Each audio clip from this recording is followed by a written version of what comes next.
Thank you to Big Sky Economic Development for supporting The Vault at 201 North Broadway. Big Sky Economic Development is the community's economic development organization. BSED's mission is to sustain and grow our region's vibrant economy and outstanding quality of life by providing leadership and resources for business creation, expansion, retention, new business recruitment, workforce development, and community development. Learn more and connect with BSED at bigskyeconomicdevelopment.org. A lot of our stories have never been told by a Native writer. And so having that perspective, that sensitivity is important. And everything we do is a positive with Native Americans. And that's always my goal.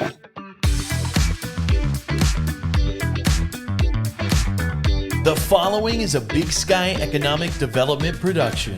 It's Mars B. And Kavo. And this is The Vault at 201 North Broadway. A business podcast where we bring you entrepreneurs, small business owners, and community leaders of Montana. You don't want to miss this. Learn how to better start, manage, and grow your business. And your leadership style. Tangible takeaways to save you time and improve whatever it is that you're working on.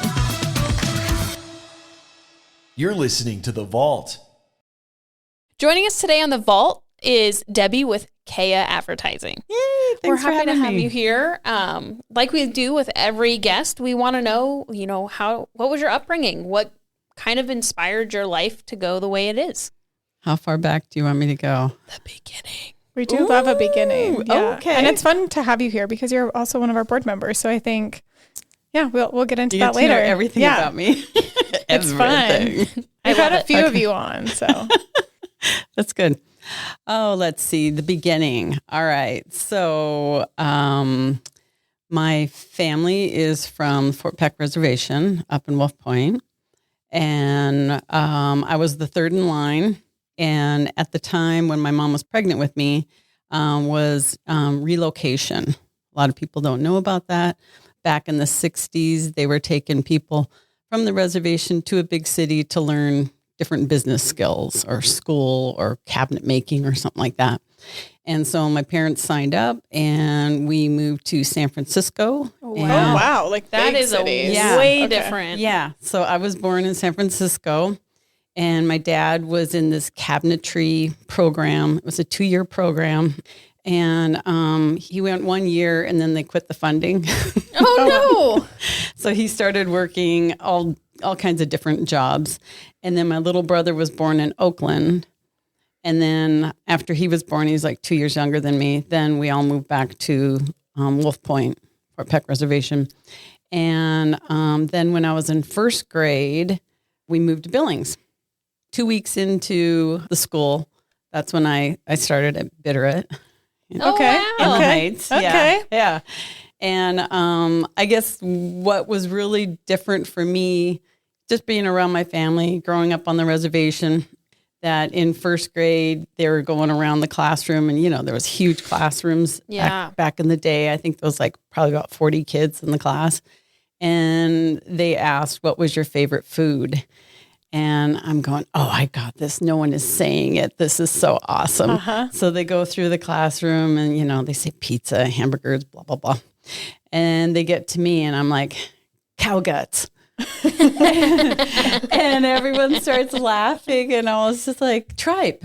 And everyone still laughs and I'm going, what? Yeah. So that's kind of when I thought, okay, I guess I'm a little bit different. Oh. Not the Is it still one of your favorites? I do love it. We grew up eating it, a lot of innards. Mm-hmm. So you don't waste anything. You don't, and it's part of our culture. Yeah. And so, and we're Turtle Mountain Chippewa out of North Dakota, and also Assiniboine from both Fort Peck and Fort Belknap Reservation.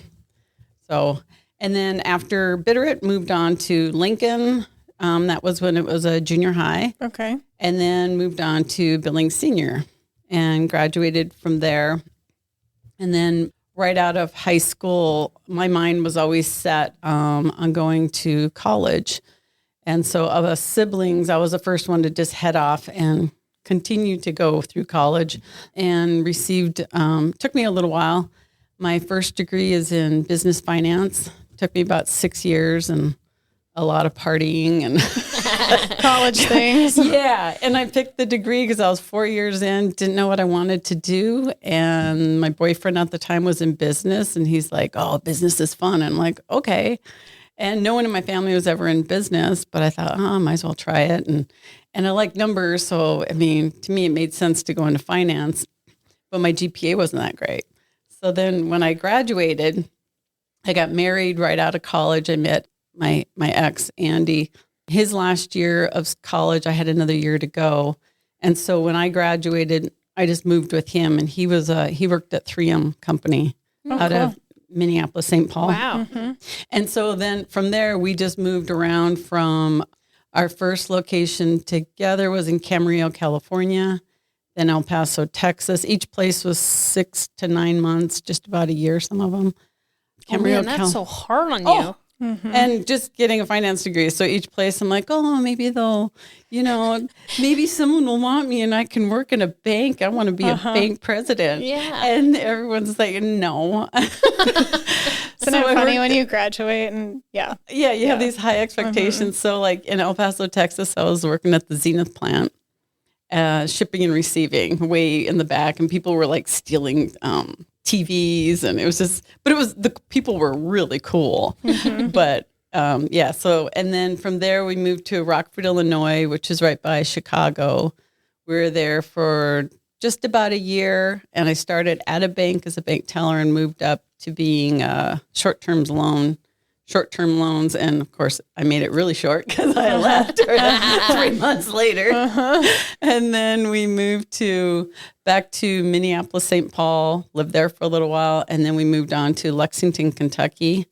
And when we were there, I was working at a bank and then got pregnant and then moved back to Minneapolis, St. Paul, right by the 3M plant. Had both my girls. And then we moved to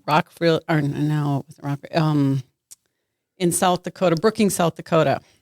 When we got to Brookings, South Dakota, I waited till the kids were in first grade and preschool, and I went back to school. It had been about 10 years for my first degree, and that's when I got my graphic design degree. Oh, wow.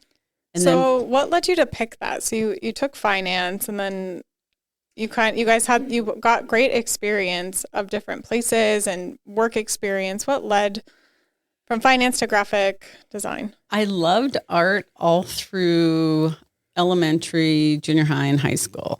Every class in high school, I made sure I had an art class in there. And it was really easy to do. And my parents were saying, you can't make a living in art. And so I followed that because I was just like, okay, I can't make a living in art. And graphic design wasn't really a thing yet. Yeah. And when I went to college, I was like, I can't do art because I'm not going to make any money. And by way back in the day, it was green screen. And way back in the day. So, it was green screen. No one was doing graphic design. You could take an art class, but that was it. And so the weird thing about that is when I went to Brookings, South Dakota, and I said, hey, I already have this, 4-year BS degree in business finance. Could I make it shorter to get a graphic design? And the instructor's like, not really. It's like completely, I have like general. Yeah. He's like, that is a different industry. No, two different sides of the brain there, lady. So the dean there at Brookings, South Dakota had actually worked at MSU in the art department when I was there before. So you graduated from MSU? Yeah. Or you went to MSU? MSU Bozeman. And then my second degree was South Dakota State University in graphic design. And then out of there, worked a little bit couldn't find a job in Brookings, South Dakota, because, they just didn't have any jobs for graphic designers. So went into Sioux Falls, worked there for a little while, and then moved on we decided to leave and move back to the Twin Cities. So then I worked at 3M Company as a graphic designer for 3 years. That's cool. What were some projects you got to? Oh, so I was just thinking about that too. So I worked in the tapes division. So there's a lot of different areas of 3M. They touch a lot of different things. Yeah, and a lot of inventions. And so you have the cool. Oh, you have man. You have the inventors there, just like, oh, well, we came up with this this tape dispenser for women that fits their hands smaller. And so then we come up and help with the packaging on that. Oh, nice. And one of my claim to fame with 3M was an expressions tape. Oh. So they needed a logo for it. And we had like maybe an hour to come up with something.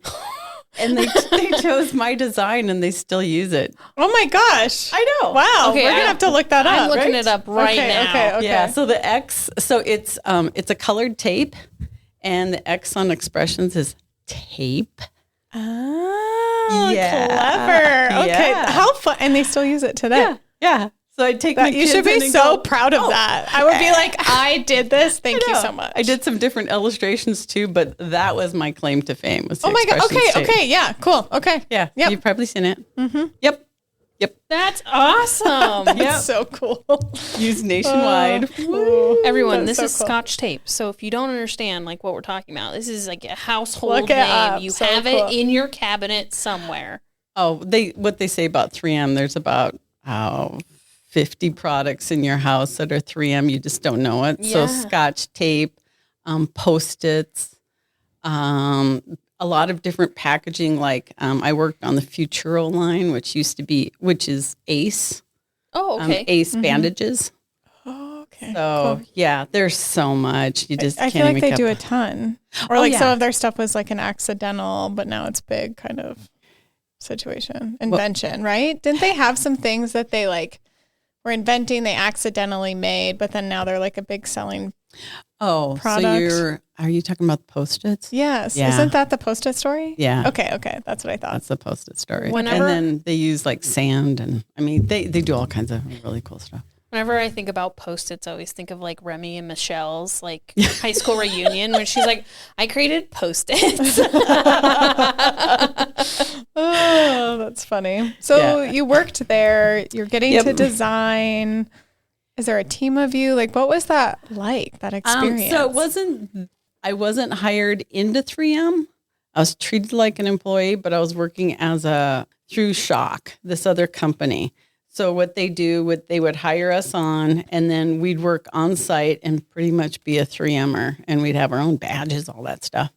But we weren't 3M people at the time. That's how they were doing it. But the coolest part was working with the team we had. So one of the products was they started scissors. So when I was there, that's when they started the scissor brand. And so the team I was working with as a graphic designer, you start from the beginning to the end because your artwork's there at the beginning. And then you work with your whole team, and your team is the inventors, manufacturers, the plant you work with in China. So I'm talking to people in China. There's a team there to make sure they got our artwork and they put it on the scissors. And marketers, all kinds of different channel marketers at 3M. So it was just this real eye-opening experience for me. It was difficult. The first 2 weeks, it was so much stress. I shouldn't even say this, but I'd go out to the car and just cry. And I'm like, they need a cry room at 3M. We have one here, so yeah, we get it. Well, yeah. Well, this one's the best because it's in a ball. We also have that like soundproof board. Yeah, we're good. The room's good. But it's like, it was so much stress from so many different professionals. Your pay level was way down here. Theirs is like triple, I mean, way more than yours, but you're leading them. You're the leader because you're ahead of the artwork. Yeah. And so you're keeping everyone on track, you're project managing it, and taking in all that stress. So it just took a while to get my little, my padding up so I wouldn't, but no one knew I ever did that. I just got in the car, cry, and then go home and go, all right, I'm better now. I'm better. You- I needed the release. Yeah. You just got to get those emotions out. You do. And the car's like the best place for it, honestly. Oh, it is. Yeah. Was this like your first job that was like 3 years in length because you kept moving around? Yeah. Oh, like how was that? Like, was that different? Like when you hit that like 9-month mark where you're like just waiting to have to move again? No, I loved it. We were ready then. We were ready. I mean, we had been in Brookings, South Dakota for 9 years by then. Oh, okay. But I hadn't really worked. I was an at-home mom and then went back to school and, I'm trying to get my footing. I did start a business because I couldn't really find any jobs in Brookings. So I did have Chippewa design and just did a little bit of stuff here and there with my graphic design. But when we moved up to the Twin Cities, that's when, I had my professional job. Oh, that's awesome. So exciting. What an experience, though. I mean, that's a huge company to be able to step right in and then that you did such a great job that they still utilize your design. My logo. Yeah. That's a huge deal. I mean, that gives me goosebumps just thinking about that. That is, I mean, that's just amazing. It's cool. I forget about it. But my kids, I would drag them around to Office Depot and Target. You should. Your mom did that. I did that. They're like, okay, Mom. They're like, can we get ice cream now? I know. They're like, could care less. Unless there's tape there, then no. Well, and they had a lifetime of supply of tape. The big rolls, the little ones, whatever they need. Yeah. So bandages. How long were you? So you're bandaged, like you're at 3M. So I was at 3M for 3 years, and then me and one of the sales people I was working with spun off and worked a couple different other jobs. So we quit working there and started doing our own thing, and we worked with Best Buy and then Estee Lauder. Whoa. Oh, wow. So was that Estee fun? Lauder was just the coolest. I want to know how you got those and like what led you guys to do. So you're 3 years in at 3M and then you have this other person. What led to all of that? I think it was, for me, it's always finding the beginning of a project. I like knowing the beginning because at the beginning, then you can do anything and create it however you want. So I was always searching for that. And when I was working at 3M, I was kind of seeing the beginning, but not really. But what I was doing a lot of and didn't realize it was I was doing sales. So from the company I was working out of Shock, I was bringing in $3 million from 3M on the different product lines, Futuro, the scissor line. And so they were dependent on this company, Shock, that I was working at. And so I was the in-between person and taking it from both sides. So when one would complain, the other one would complain. I didn't let that affect me after my 2 weeks of crying. We moved on. We got it. Yeah. So, so once I realized that, plus talking to the salesperson, she's like, you're key in this. You're a natural at it. You could talk to anyone.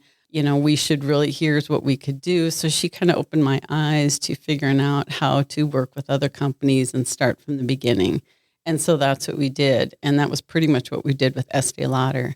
She had worked with them in the past. So then we ended up flying out to New York City, getting to know the vice president of Estee Lauder. She gave us the tour. I had a really nice time with her, just a really cool personality. Came back and then she gave us the line, and it was the little small. It wasn't like a cool thing, but it was cool because it was ours. It was all that little small print that you put inside of all the Estee Lauder makeup. Okay. And then we learned all about Estee Lauder, that it's the head company, and underneath it is Clinique and Bobby. What's her name? Brown. Bobby Brown. Right. And now she has her own and she Jones or something. And that's changed all now too. But Estee Lauder is like the top of it. It's top of everything. And then everyone stems. Wow. So, So anyway, we got the project. So then they had me go out to New York City and Manhattan for 2 weeks to report at Estee Lauder. That was cool. That would be such a surreal experience. It was. Like the New York life. And, but like New York, right? Like, yes. Yeah. Yeah. But I was kind of a dork, of course. So I had my computer. And, to make things easier to get from the hotel over to Estee Lauder, I had this little suitcase with wheels. And so I put my computer in it and just pull my little suitcase, my little work suitcase. No one does that in New York City. It's like a jumbo tote where everything's I don't stuffed know in it, or they backpacks. do really cool backpacks. It's all trendy because they're all like high end looking and walking in heels and stuff. Oh man, I don't understand that. No. You have to. You can't Stuff feel the your heels feet in the anymore. bag Yeah. for later and wear tennis shoes. Yeah, they're all glammed up all the time. And so with me pulling my little suitcase, there were so many people even drivers going, "Do you need a ride, lady? Do you need a ride to the airport?" I was like, no. Yeah, that's when I'm like going, "Oh, no one does this around here." Just know you are not the weirdest person in New York. So they may have looked at you, but they didn't give it another glance. Glanced, moved on. Oh, it was fun though. It was quite the experience. And I did learn, because I was working out of Minneapolis then, that the amount of work that you get out of people in New York City is maybe 4 hours. Oh. Whereas back in the Midwest or the West, you get 8-10 hours out of people. So that was a huge difference. That's why they hired us, because they knew we would get the work done. Yeah. And what's the 4 hour thing? Just 4 hour commute. So they would commute, take them 2 hours to get into the office, get ready. Then they'd have 4 good hours of working, and then another 2 hours. Oh, I got to take the train, or the train was this or that, or parking was, there was always a ton of excuses, but they only really got productivity out of 4 hours out of each employee. Wow. It's crazy. I'm from New Jersey, and so my uncle actually commutes into the city every day, and he has an hour train ride each way. Wow. So yeah, it definitely takes it out of them, and then you have to be there for the train. So the train doesn't it's not the train, you don't get to pick the time the train picks you up. So you just have to go in when the train's on its schedule. So. Wow. And that's all people talk about too. It's like, oh, the train was this and that. Yeah. Talk about every something day. else. Yeah. Come on. Let's talk about the weather. Yeah. So then you're there, and then you come back to, you guys are still in the Midwest, and then you really get to work on the project. Yeah. And we did that for about a year. I had a graphic designer that was working under me. She is in St. Louis. And so everyone was working remotely. Cool. Yeah. We did that before for remote was before it was a thing. Yeah. So you've been doing that for a long time. Yeah. Mm-hmm. I like it. So the pandemic wasn't anything new. Nope. Yep. Not at all. And then after that, I ended up working at an architect company where there was a native architect. He's the one that hired me on through LinkedIn. Cool. Go figure that. Go figure that, LinkedIn. Wow, LinkedIn really showing up. So they hired me, and it was for 10% marketing, 90% business development. And I thought, you know what? I'm going to try something different. And he's like, we work with tribes. I was like, okay. So I start working with them. They told me I'd be traveling 25% of the time. That ended up being more like 75% of the time. Oh man. Which was a little rough, but I did enjoy the work. So that's what helped me start working with tribes and Native people, because prior to that I hadn't. And so they introduced me to probably about 60 tribes. Wow. And it was, the whole process was meeting new clients, Native clients, and then helping them get a grant from the Shakopee Mdewakanton Sioux community, which is the richest tribe in the U.S. And they're very philanthropic. And so putting those together, the tribes and with the Shakopee tribe. So they get a grant, and then they do whatever kind of building, a wellness center, a clinic, a healthcare facility. So that's how, and I started doing that. I did that for about 4 years. And that just, I learned how to work with my people then. Yeah. And loved it. And was Just this totally nationwide or more like regional? I'd say more regional. Yeah. I was working with tribes out of Michigan, Nebraska, North Dakota, South Dakota, Minnesota, Wisconsin. It brought me back to Montana, Wyoming. I'd say those are about those. Like a good region, just kind of, I don't know. I know Montana's not the Midwest, but kind of. Yeah, they all kind of blend together. Yeah. Mm-hmm. Did you always have a pull to want to work within your Native roots, or was that just an opportunity that arose and you're like, I actually really enjoy being able to help? Kind of both. I really didn't know I'd be working with Native people. My mom always wanted me to. She always just like, well, how can you help our people? And I remember when I was at SDSU getting my graphic design degree, when I was graduating, the dean that was from Bozeman, he's like, it'd be really cool if you could create something native in Montana. And I'm like, what? So I didn't know what that meant, but I always thought about it. Yeah, planted the seed. Yeah, he totally planted the seed. And then he also told me no more school. Because I said, what do you think about me getting my master's degree in graphic design? He's like, no, Deb, get out there. You need to start working. Just go work. You don't need your master's. Just go. Just go. Yeah, because I would have kept going to school. Because by then I was, getting straight A's. You're like, I'm good at this. It's fun. Responsible. You were focused. Totally focused. But so that, it was just funny. But so when I did find it, it was like the best of both worlds for me. And I didn't want to go back. I was focused working with Native people. It's comparing both worlds to me. It was just much more relaxed, much more family oriented. First 15 minutes of any meeting that you have with the Native clientele I've worked with, is talking about family, where we're related, just real non-work talk. Yeah. So it was, really, really fun. And I wanted that to keep going. So what eventually brought you back to Montana? A divorce. Oh, sorry. No, don't be. Don't be. No, so then when my divorce was almost over, and I could I had the house in Stillwater, which is a real nice community, but I had been wanting to come back to Montana.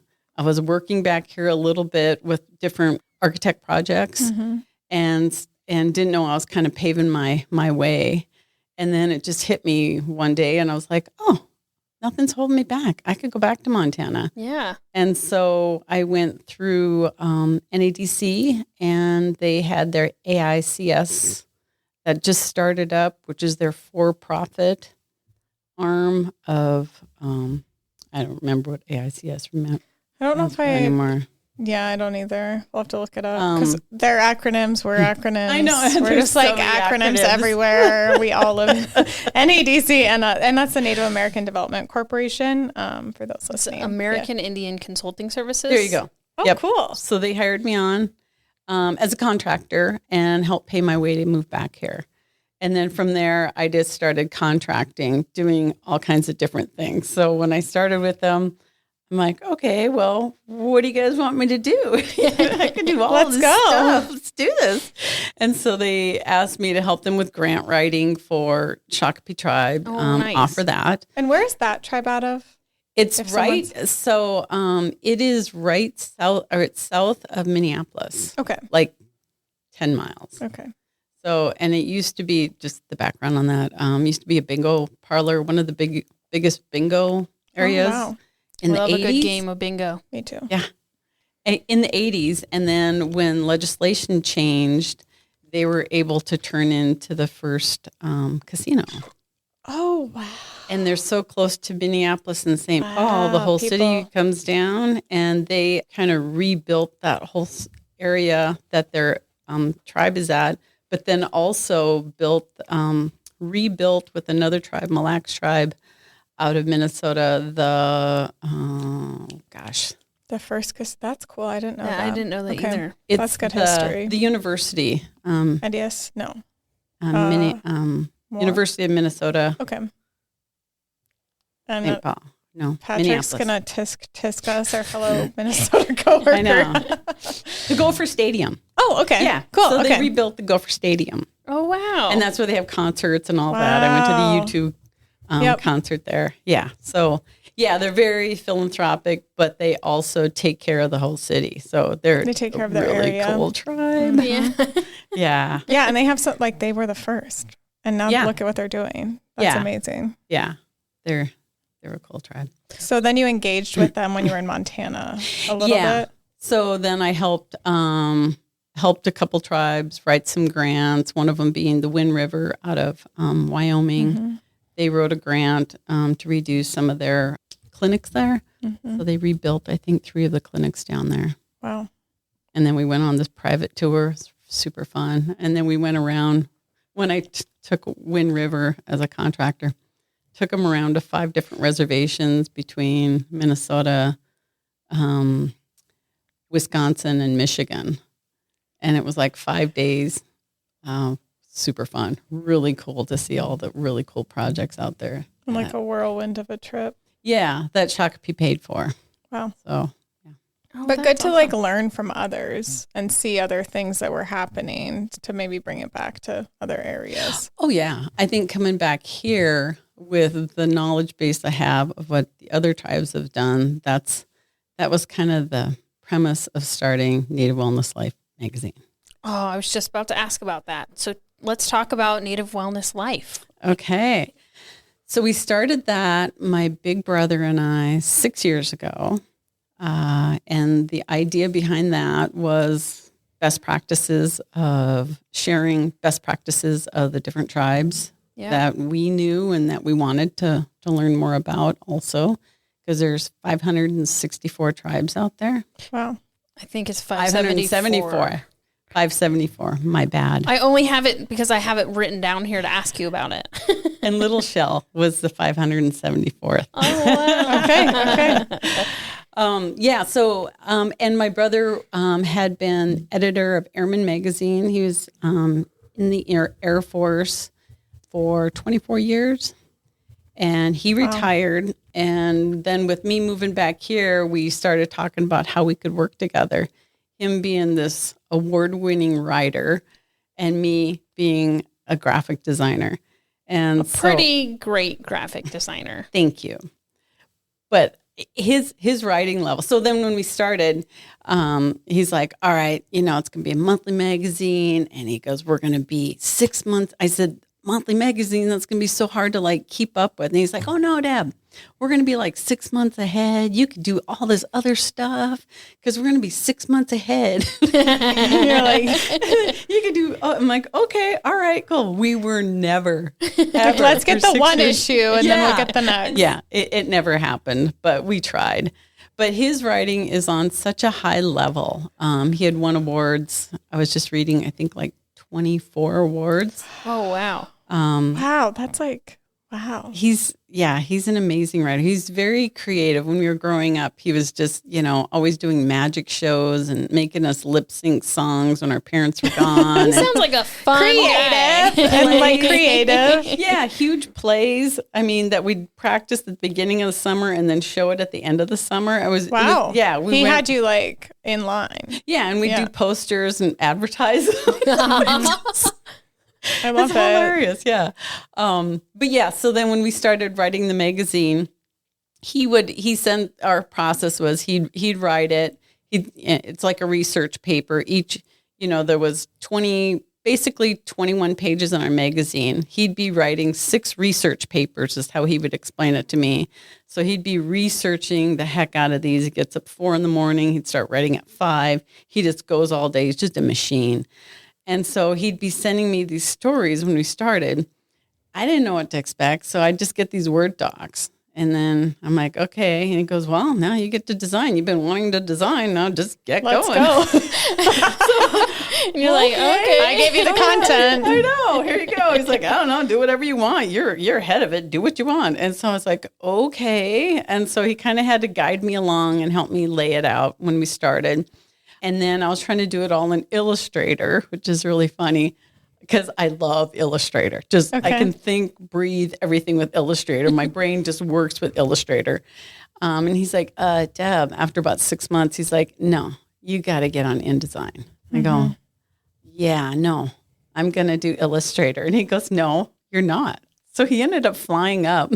Oh, because he's down in Texas. He's in Texas, yeah. And we both work, remote.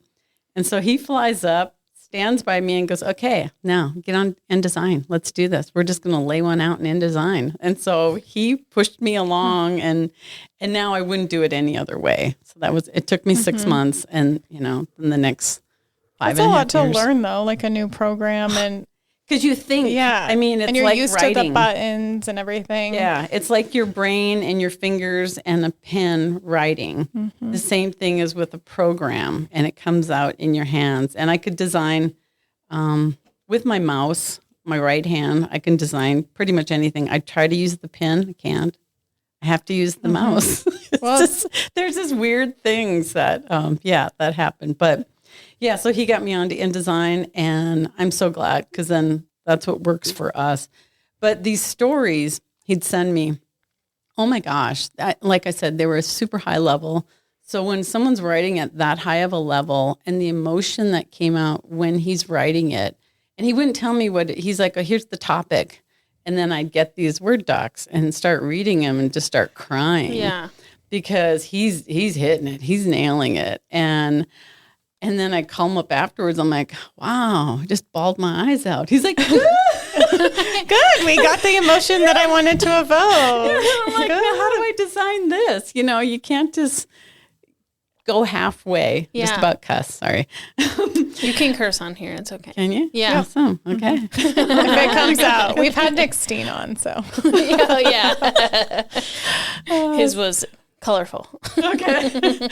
So you can't go half-ass on it. You have to go to the level. So I'd have to start researching, and to design. What I do is I do a lot of research. My brother does a lot of research writing. I do a lot of research designing. And so whatever tribe we're talking about, and I'll even show you like visually, we're working with the Apache on one of them. And it was an Apache story. And so I went and dug up the Apache designs. And then it's like, how do you get it across that someone that's Apache that's reading the story kind of feels brought into this, and we're sensitive to their tribe. So researching it and then going way back and finding a design from the 1800s of one of their rugs. And so that's what I would use in the layout, and I love patterns. So I'd throw the pattern in there. I was actually going to ask you that because I know it becomes pretty complex. Every tribe has its own culture and it has its own like history. How are you, when you market or, are tying stories to a specific tribe, how do you stay aware of that and then, really do the project justice? Well, exactly what I said was researching them. First, do a Wikipedia. And this is anytime I meet with any tribe in person, I'm always going back and reading about them, because it's pretty clear on the different items in it that doesn't really tell you about patterns, like if they use florals or if they use geometrics. And that's where I'll do a deep dive into different Facebook. I mean, I'll just do a ton of research and find stuff and find their most recent powwow. Oh, okay. And see what people are wearing. And there's all different tribes that go to the powwows, but the majority of them kind of looking at their regalia and going, okay, these guys are more, geometric. Some tribes are both, like, the Absolute tribe, they use both florals and geometric. Okay. Chippewa tribe, where I'm from, is more florals. Assiniboine tribe, I'd say a little bit of both. Okay. So that's kind of how I look at things. And then color combinations and things like that. But yeah, it's just really trying to figure out if I'm doing that tribe's justice. Yeah. By what I choose, because I would never want to turn someone away, but I would like to invite them in to read the article. Absolutely. And so it's all about, and our graphics pulling you in. And the funny part is when my brother would send those Word docs, they were huge. Some of them could have been like 4 pages of words in our magazine. Oh, man. And so I'm like, too much. You got to, you have to bring it back. It's too much because we only have 21 pages and we have 6 stories. And so he started pulling it back. So instead of, I'd say we started with like 75% content, 25% pictures or images. And by the time we finished, it was opposite. So 75% images, 25%, between 25 and 30% content. So he had to learn how to write a little bit more specific, and I needed more images because people, especially our people, really like imagery. And that's what brings them in to read the story. And that's the most important part is just to get them in comfortably and want to read it and finish the story, hopefully. And that it's authentic to them and their culture, which is huge. I think of any publication, which, I mean, like even like a Vogue or something, you have to match what you're writing with the complementary imagery. So it's real and authentic. It can't just be a stock photo from Google. Well, and the hard part of starting this was, okay, where do I get the images? So then the images I would see on all the stock photography was racist. And so that was hard because it was like, okay, what do I do now? And my brother's like, well, got to use your imagination there, Deb. He's like, I did the writing. This is your turn. Like, this is your bag. This is yours. You can do what you want. And so that's where I had to start designing even more and thinking it through and how can I get what he's writing that people would understand. And so, and then some of the stock photography, there's a lot of it where if there's someone with darker hair or their head turned or the back of someone, I got it. It's in my magazine. But then later on, when we had money for a photographer, then we were, taking different pictures, going to powwows and taking pictures. And some of those pictures, I started taking pictures of little kids in regalia. And we came up with this section, it's called Just for Kids. And it's explaining all the regalia. Because I was like, I don't know some of it. So why don't we all learn at the same time? And so we'd have a picture of some of the kids in the regalia and then have questions A, B, C, D, and then go, okay, then you name it on the other side. And so, everyone learned about it and the kids loved it. I was giving out gift cards to kids, like $20. Yeah. But to take their time and come over and take their picture and give them a little gift card, and some of them would lose it. So I give them another one. And it was it was really fun. We enjoyed them. My little, I have two nephews and they are adorable in their regalia. They go to their powwows and I'm just like, I love those photos and they're so proud. Oh yeah. Yeah. Everyone. And for someone to ask to take their picture and then give them money. They're like, anyone can take my photo. Yeah. And then they have bragging rights. And then one of them ended up on our cover. Oh, wow. And she was so cute. Yeah. And talking to the family. So I always had a little list of kids that I was always getting a hold of or something. It was fun. And preserving the history too, which I think we learn a lot of certain things as kids, but to really preserve that and have it saved in a way like that is so important for culture. Yes. Oh yeah. To be preserved. Exactly. And captured, and then educating other people on what does this mean and what are these colors for and these patterns and all of that. Exactly. And I think that about a lot of our stories too. A lot of the stories have never been told by a native writer.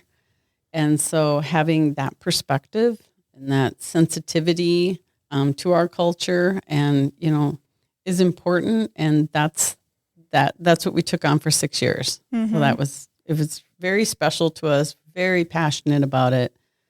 But our last issue was this month. Wow. So now you've kind of transferred it solely into your advertising firm. Yes. Can you talk to us about how that came to be? And it was bittersweet. We started the magazine with a passion and a drive, and I felt like we hit everything we wanted to hit. My mom was a huge part of our magazine.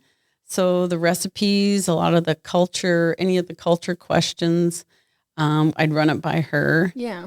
And so she passed a little over a year ago. I'm so sorry. And thank you. And after she passed, things changed for my brother and I with in the aspect of that. She was so proud of our magazine. I mean, she wouldn't read it for the first 3 months. But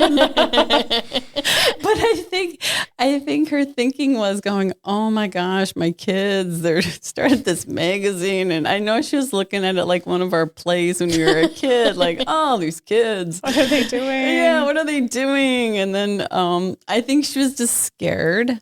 And she didn't really understand what my brother did. She knew he was in the Air Force, but didn't really know. And he was in every war. He was in about 6 different wars. Oh, he was man. he was on the ground on the front lines. So like when Katrina hit, he was in New Orleans the day after it happened. He was with Sri Lanka with was it the typhoon? It's not a typhoon. Oh. Tsunami. Okay. He was there on the ground within a week of the tsunami. And so he was in a lot, but he told my mom, "Oh, I'm fine. No, I'm not on the front line." And so he just lied to her. For and her so own so she's like, of "Oh, your mind. brother's fine. He's fine." But we didn't really know what he did. And he'd send back this magazine, but we didn't know what he did. Yeah. And so then I'm working with him going, "Holy crap, you do a lot of stuff." And he's like, yeah, this is what I've been doing. And so when we started working together, I started understanding exactly what he did, which was everything. And he's crazy talented. And my mom, it just took her a while. And she was, I think, out of fear, just not wanting to see our little magazines piling up on the counter because she was my roommate. And so, then we decided to send the magazine to all her friends because, peer pressure. Yeah. Yep. And then they were calling once a month going, "Did you read this story? Oh my gosh, Cookie, did you read this story that your son wrote and your daughter?" And so finally it hit her, and she came to the point within that first year where she's like, "Could I get my own magazine before all my friends do?" And I'm like, "No," because I wouldn't let her see it the whole time until we got it in the mail. And so all of a sudden she wanted to jump, like she wanted to. So be she could be like, "Yeah, I knew I." She would call her friends and be like, "Just wait till you read this article. I have the first copy." She did. She wanted one up on them. She wanted bragging rights. "No, Mom, no, you'll get it." But she goes, "But they get it a day before I do." And I'm like, Sorry, Mom. You better read quick. I know. Before they call. So funny. But yeah, so then this last year, we just we hit a point where we were doing both the Keya Advertising. Yeah. We had a couple campaigns going, plus the magazine, and we were ready to just pull our hair out because it was just too much. And we both hit it at the same time. And the next day I called him and I'm like, "I can't do it. We have to pick one." He goes, "Yeah, I'm done with the magazine." I'm like, "Yeah, me too." And so it was bittersweet. Yeah. I mean, I cried. I was like, it's like my baby, like this little 6-year-old that I've just like raised for 6 years and was like, "See you later, kid." But so much passion and your time put together. everything into it. Yeah. And so, but I'm really glad we did. I'm proud of us for picking a date of when it would be done, because everyone's like, "You should have it sold before you say goodbye to it." I'm like, no, for sanity reasons, I need a date. And if it sells, it sells. If it doesn't, it doesn't. Yeah. But there's a lot of really good stuff in it. We have the best distribution. We have the best clients. And so if someone, buys it from us, great. But I'm just happy that we're done with the last issue. And it was just a huge, huge relief, but bittersweet. Yeah. So tell us a little bit before we get into the other things you guys are working on. For those 6 years, what was that like working with your brother? Because you speak very highly of him, which I love, and I think that's very endearing. But what was that like for your relationship as siblings? So he's my big brother. Always, the best big brother, always has been. Besides us 4 kids, we also raised my 3 cousins that were older than my brother. Their parents died in a car wreck and a plane wreck within a year, and they were between 8 and 11. And so we adopted them. So I was raised in this family of 7. Yeah. But my brother, his name's Orville, and his nickname's Muldoon because of a TV show in the 60s. He was just the best big brother. He would, like I said, on the weekends when my parents are gone, that's when we were doing the plays or lip syncing or something, doing a magic show or something. Super imaginative, always like that. And so when we started working together, it was the same thing, same passion. And I could see it probably a long time ago, us working together. It just, this happened to work perfectly for us. But then as partners, I had to start speaking up. instead of just letting him lead me. And so he's like so open-minded, easygoing. I think the only time we ever disagreed about something and he had to wait one day and come back and go, I agree, was when we were trying to sell for a year this North Star Career Quest. Okay. To high schools and education departments. And when he gets an idea, he's one of those idea people, just always a million ideas, but the execution, not so much. And he's your strategic thinker, right? Yeah. And I can jump in with him, brainstorm, love it. I mean, I have ideas too, but he just has a million more, just a ton, which is cool. I love being around that.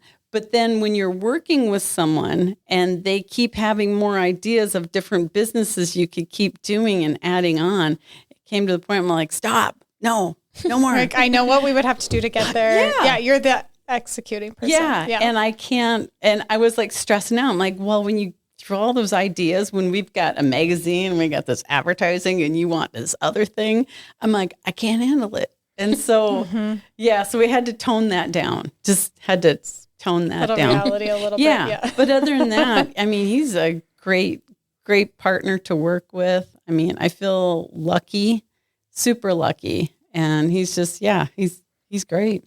That's cool. That's really, I just love that you guys have done that. And now you're continuing to work together, like having such a good sibling relationship where you're business partners. I just think that's really special. So talk to us a little bit about what's next.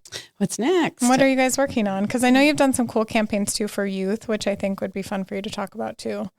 Yeah. So within the last 2 years, we've also, with the magazine, you're also designing ads for our clients. And if they needed it, it's like, well, if you need it, I can do it. Didn't really charge much because I'm like, I'm in the middle of it anyway. I'm designing everything. I don't care. Just throw it in there so we can get the ad in there. And so then we started we started talking to the state of Montana and just came into this project with zero suicide. And so that was our first project with the state of Montana. I think that was close to $1 million. And we ended up doing 2 commercials. The first commercial was aired toward using all the tribal leaders, 6 of the tribal leaders. And that was using the tribal leaders to use our message to reach the communities, the tribal communities. And then after that, the second video, we used the suicide coordinators on 6 different reservations. And so we ended up jumping in the car with our videographer. So fun. Oh, it was so fun. Started up in Fort Peck and went across Fort Belknap, hit Rocky Boy, went up to Great Falls. We went to Browning. Then we went down to Missoula, to the urban center there, Butte, the urban center there, and then came back all within 4 days. Wow. Yeah. Yeah. A lot of windshield days. time. Yeah. Yeah. But yeah, so that was our first campaign, and that was a video. I don't know social media with that because they didn't want it. Print, ads, posters, the posters in downtown Billings that were on the G&G building. And then from there, we started working it was through the CDC and SAMHSA and the GWIC program, which is through Rocky Mountain Tribal Leaders. We did the anti-vaping. And that was so much fun. I just love the stories you told of the students you featured. Like, I still think about that. I was just telling someone about it the other day. I'm like, this is so, it was Steve. I was telling Steve about it. Okay. Yeah. Yeah. So they wanted to do an anti-vaping. We're like, okay. So we hear them out and then we come up with the idea. And of course, my brother's like all over it. And so what we ended up doing was meeting them at KTVQ. We had Rocky Mountain Tribal Leaders choose 3 different role models, positive role models in their community to be part of this. And they're like, oh, I know who it's going to be. So we didn't really know who they were going to be. They showed up at KTVQ. I said, bring whatever, whatever you do to be a role model. If it's to be a dancer, fancy dancer, cowgirl, and then a beauty queen was what we ended up with. And then my brother sat him down and interviewed him because he's really good at interviewing. So he'd just start making them feel real comfortable, and then he knew when he hit it with them, and then he'd move to the next one and the next one, and then when they were done with that, then we took him into the alley, downtown Billings, my favorite alley with the really cool like brick wall right by the Babcock. Yep. And took photos of them together, separate, just this real kind of city vibe, sort of not alley vibe. Yeah. And then for the campaign, we also did 30-second and 1-minute interviews. That's how we compiled it together. Plus the graphics, I did huge signage. We did QR codes. And then we showed it to everybody, and the target audience was teenagers. So then all the high schools were receiving the video, plus getting the posters, plus they could go watch the video through the QR codes. So I'm still watching. I mean, we've had it up for a year and a half. We're still getting hits. I know. That's what I'm saying. It's really cool. And those students are cool. Oh, like they're like inspiring. I'm like, what? You're in high school? Cool. Or they were, at the time they were. Oh, yeah. So one of the girls, she's a beekeeper. She's from Hardin. She's a beekeeper, plus she's a rodeo girl. I mean, not a rodeo queen. She is like bull rider. Oh, man. Oh, wow. Oh, okay. She's amazing. Wow. She's See what I'm saying? I'm like, I remembered the bee, like the honey. Yeah, we were going to do a picture with the beehive stuff, but you couldn't see her face. We're like, oh, that could be anybody. So we went with the cowgirl look. And then the boy, he's like 19 now. Royce Jarvie. He's the coolest kid. He's from Rocky Boy. He helped design, him and his mom, the Nike tennis shoe N7, one of the newest designs, and it's more of a Chippewa design with florals on it. And he's also a model. Him and his mom were in Paris modeling this summer. I was watching him on Instagram. I need to go follow his account. Yeah, wow. Plus he's a fancy dancer. Fashion Week. Yeah. Like, that's insane. He's amazing. Yeah. And his interview was really good. So they all have their own interview and their own QR code, so you could go to it and listen to them. And they're just amazing kids. And then the third one was a beauty queen from Browning.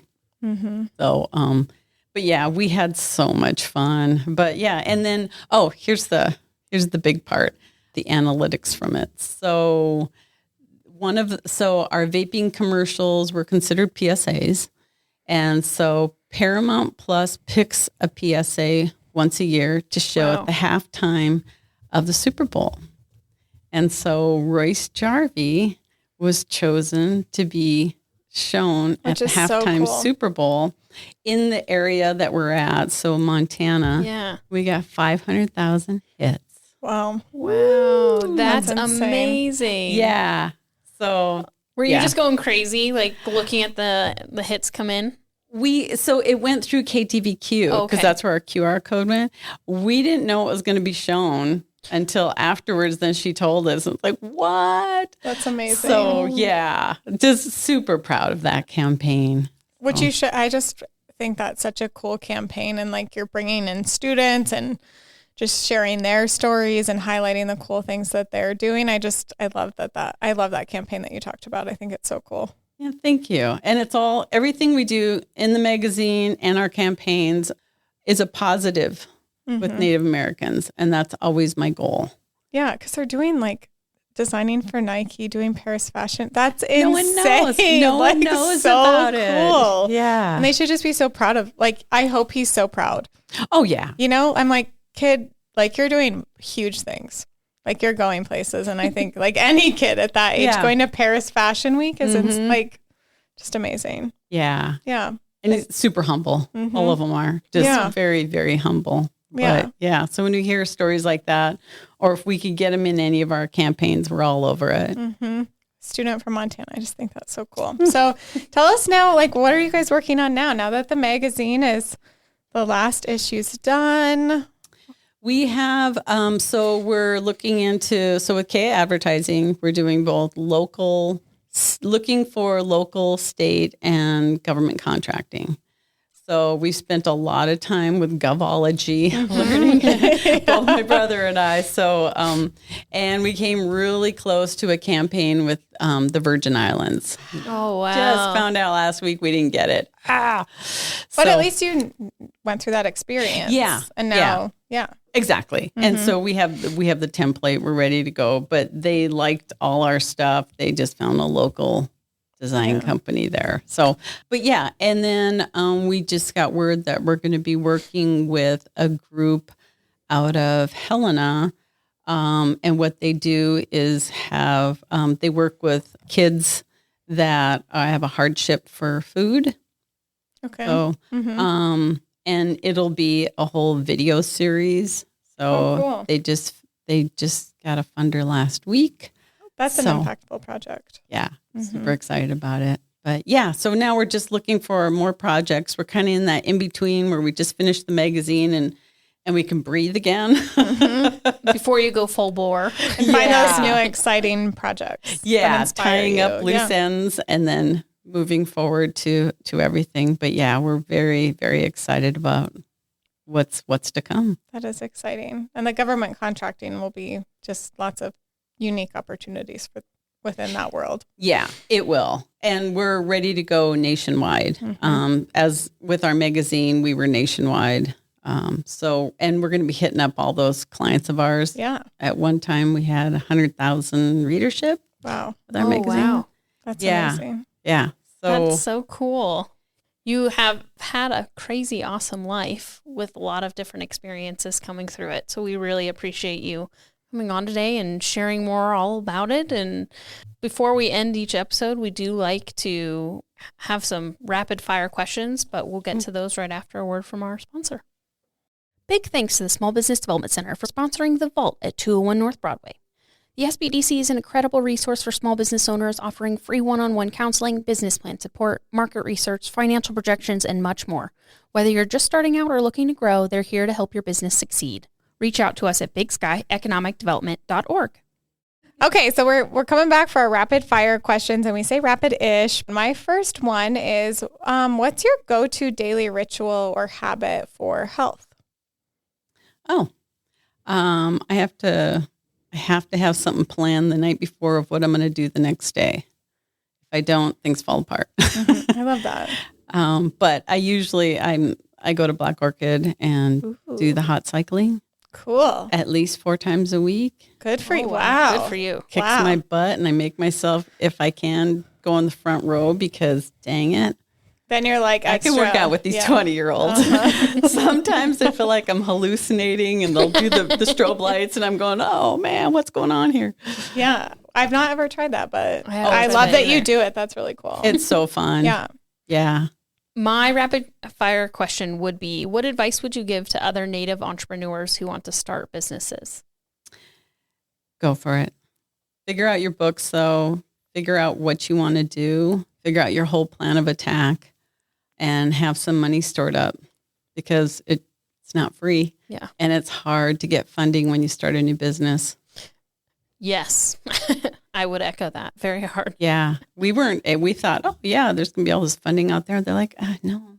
I know. It's called bootstrapping. Yes. They really don't like to fund startups. If you've been in business for 2 years, you have good chances of getting financing. Yeah. But when you get started, it's tough. Yeah. Maybe a good plug for NADC or small business development centers that can maybe help you navigate that startup and right? Yeah. That's a great plug. Yeah. You guys have helped us a lot too. Yes, we love you guys. Love you. You've helped us a lot. Yeah, they're good resources to have and they're free. They're free. Like NADC, us, we've got really great free services. So if you're looking to start a business, we'd love to chat. My last question is, and I'm excited to hear this one. Good addition, Kayla. She wrote these ones. What is your dream vacation? You've driven a lot. You've lived in some cool places, but what's your dream vacation location? Or places on your bucket list to go? Okay, well, in 2 weeks, I'm going to South Korea. Whoa, dang, that's cool. For 2 weeks. Long flight, yeah. Yeah. It's like a 19-hour flight. Yeah. My youngest daughter is living there. And so she's like, come on, Mom, I have this extra ticket. And so, yeah. But I've never been to Hawaii, though, either. Oh, I love Hawaii. So that's good. So you need to, so you're going to do South Korea. Now you have to just book your Hawaii trip. Or there you go. Cross your fingers, you get a project in Hawaii. Yeah. And then it's, business. Dang, you have to go. Well, that's why. Hawaii's calling. I know. You have to answer. And that's why at Thanksgiving, when I saw the Virgin Islands, that they needed a suicide campaign, I'm going, that's us. And free trip for me. You're like, let's go. Come on. Well, where can people get connected with you, learn more about what you're doing, and learn more about the company, or just get connected with your company and yourself? Just find us online at KeyaAdvertising.com. Great. Yeah. Keya Advertising. Awesome. Well, thanks for joining us. It's been fun to Thanks hear your story. On. Yes, you have amazing things to share, and now I will never look at Scotch tape. Me neither. Ever. I'll be like, I know who did that. Yeah. And I'm proud of her for doing that. So thanks, Debbie. How did she put tape like an X? No, thanks, you guys. This is wonderful. Thank you. We hope you enjoyed this episode. Make sure you are subscribed to The Vault at 201 North Broadway, wherever you podcast, including YouTube. Connect with us on Facebook at The Vault at 201 North Broadway and Instagram at The Vault_201. Don't forget to visit us at thevault@201.com and subscribe to our newsletter. We will see you next time. Bye.